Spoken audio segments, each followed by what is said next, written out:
மாட்டேன்னு சத்தியம் பண்ண சொல்லு.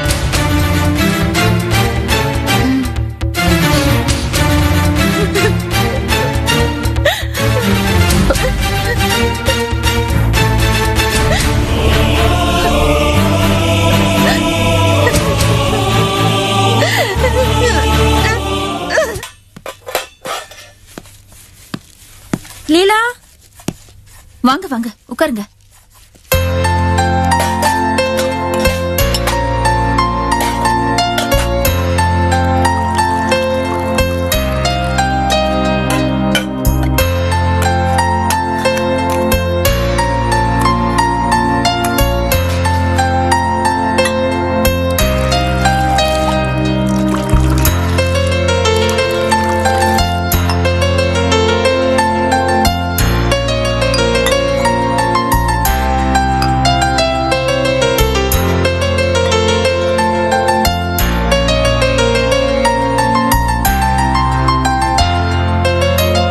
இந்தாங்க வினோ, இந்தாங்க.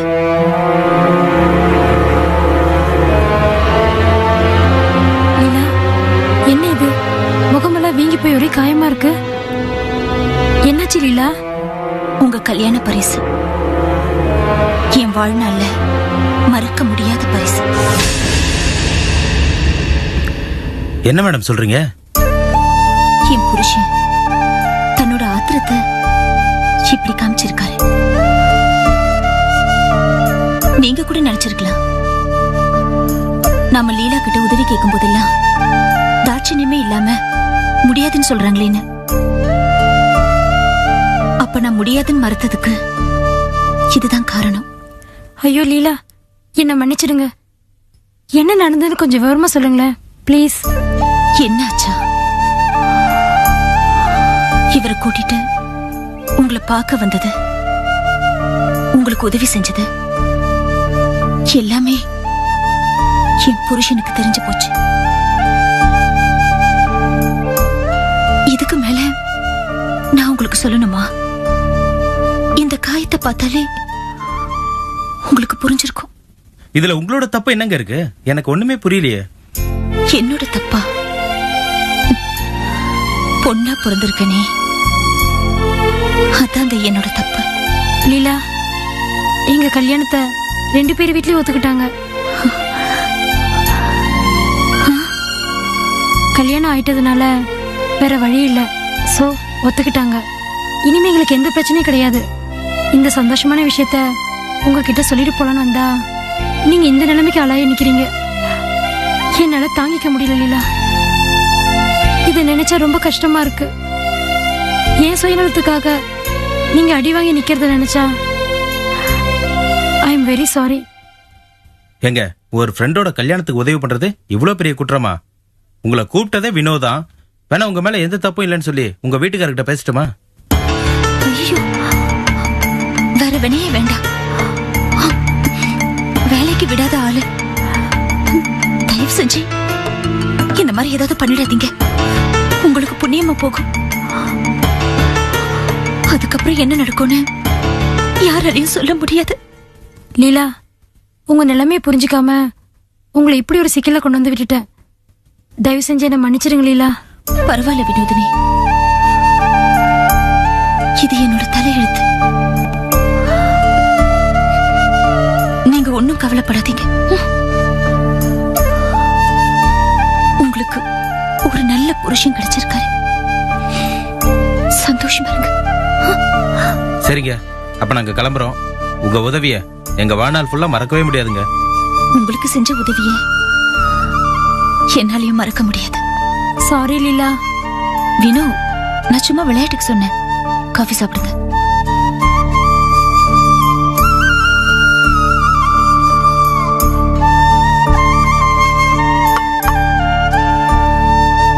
அப்ப நாங்க கிளம்புறோம் லீலா. வரங்க. வாங்க. லீலா, இனிமே நீங்க வேலைக்கு வருவீங்களா? அவர் அனுப்புவாரா? இதுக்கு மேல என்ன பண்ண முடியும்? நேத்தாவது என் மேல ஒரு சின்ன தப்பு இருந்துச்சு. அவரை பத்தி தெரிஞ்சிருந்தோம் உங்க கல்யாணத்துக்கு வந்தது என்னோட தப்பு தானே. அதுக்காகத்தான் நான் இப்ப அமைதியா இருக்கேன். நான் வேலைக்கு வரத யாராலையும் தடுக்க முடியாது. நாளையில இருந்து நான் ஆபீஸ்க்கு வரேன். இல்ல இந்த முகத்தோட எப்படி? மனசும் உணர்வும் ஏற்கனவே அடிபட்டு கிழிஞ்சு போயிருக்கு. முகமாவது 2-3 நாள்ல சரியாயிடும். மனசு அது எப்போ சரியாகிறது? சரி, போயிட்டு வா.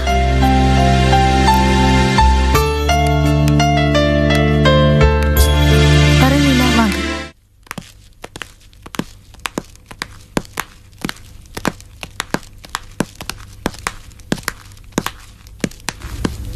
என்ன சார் பிடிச்சிருக்கா?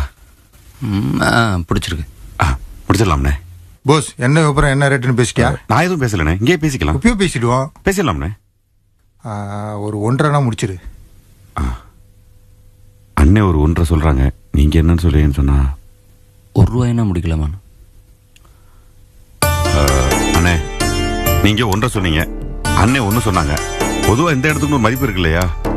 1.25னா முடிச்சலாம்ண்ணே. என்னண்ணே யோசிக்கிறீங்க? அவர் ஒன்றும் இந்த இடத்த ராசி இல்லாம கொடுக்கல. அவருக்கு ஒரு பெரிய குடோன் இருக்கு. இது எல்லாத்தையும் அப்படியே கொண்டா இங்க மாத்த போறாரு, அவ்வளவுதான். நல்ல இடம் விட்டுறாதீங்க. நீங்க என்ன யோசிக்கிறீங்க?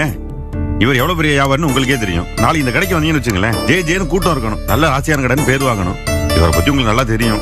பார்த்து குற்றாம பண்ணிக்கங்க. போஸ் உனக்கும் வேணாம் எனக்கும் வேணாம், ஒரு 5-10 மேல போட்டு கொடு சொல்லு, முடிச்சிருவோம்.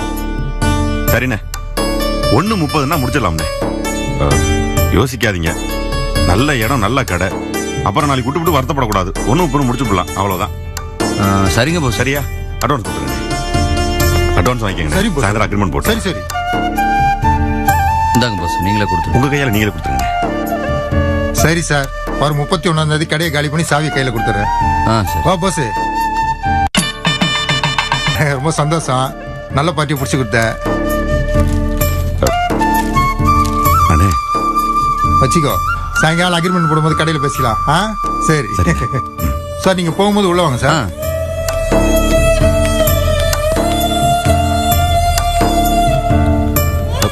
வச்சுங்க போஸ், பரவாயில்ல வச்சுங்க. அப்புறம் போஸ், நான் புதுசா ஒரு அபார்ட்மெண்ட் கட்டியிருக்கேன். அதுல 6 பிளாட்ஸ் இருக்கு. அதுக்கு நல்ல ஃபேமிலியா பார்த்து கூட்டிட்டு வந்தீங்கன்னா தனித்தனியா உங்களுக்கு கமிஷன் கொடுத்துறேன். ஓகேங்களா போஸ்? அப்ப நான் வரேன்.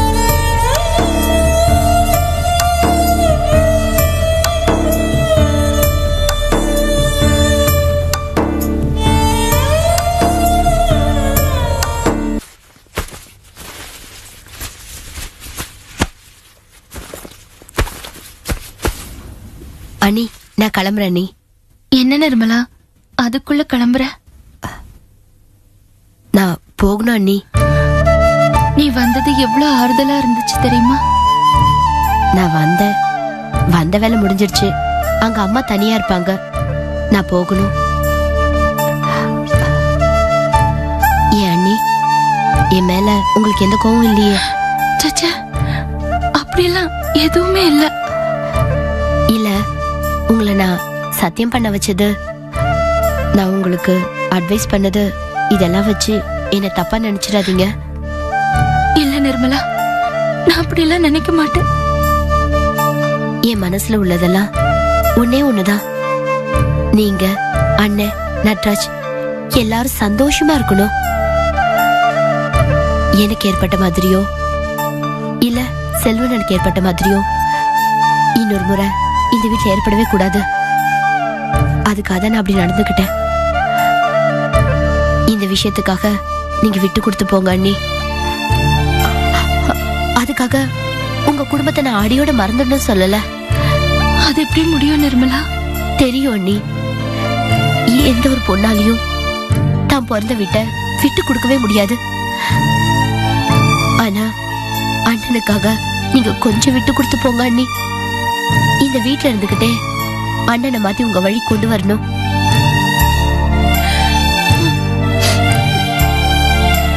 ஏன் அண்ணி, இந்நேரம் அந்த குழந்தை உங்க வயிற்றுல இருந்திருந்தா இந்த மாதிரி பிரச்சனை வந்திருக்காதுல்ல. எல்லாம் கெட்ட நேரம். எல்லாம் என் துரதிர்ஷ்டம். நம்ம எல்லாருக்குமே துரதிருஷ்டம் தான். சூழ்நிலை பார்த்து நடந்துக்கோங்க. உங்களுக்கு ஏதாவது பிரச்சனைனா உடனே எனக்கு ஃபோன் பண்ணுங்க, நான் வந்துடுறேன். அண்ணி, நான் பேசுறது ஏதாவது தப்பா இருந்தா ஐம் சாரி, என்ன மன்னிச்சிருங்க. அப்படிலாம் எதுவுமே இல்லை நிர்மலா. இப்போ உன்னை நினைச்சு எனக்கு எவ்வளவு சந்தோஷமா இருக்கு தெரியுமா? சரி, உடம்ப பாத்துக்கோங்க, நான் கிளம்புறேன். அண்ணி,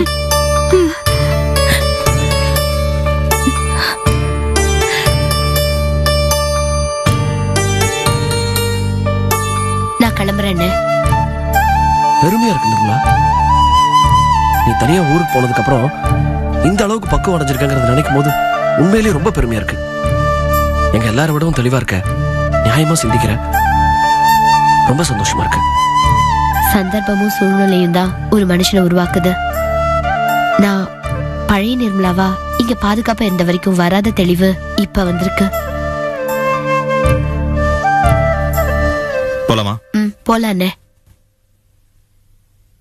நீ ரொம்ப மாறிட்டமா. நியாயம் தானே பேசுனேன். நான் அதை சொல்லல.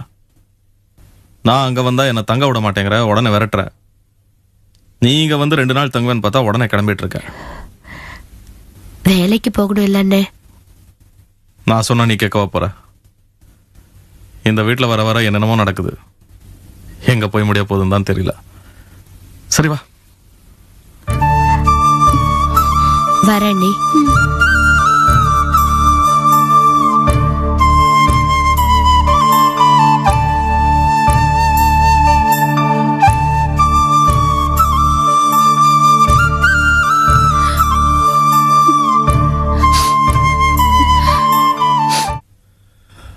போய் காப்பி கொண்டா. சரிப்பா. தனோ, மாமா வா.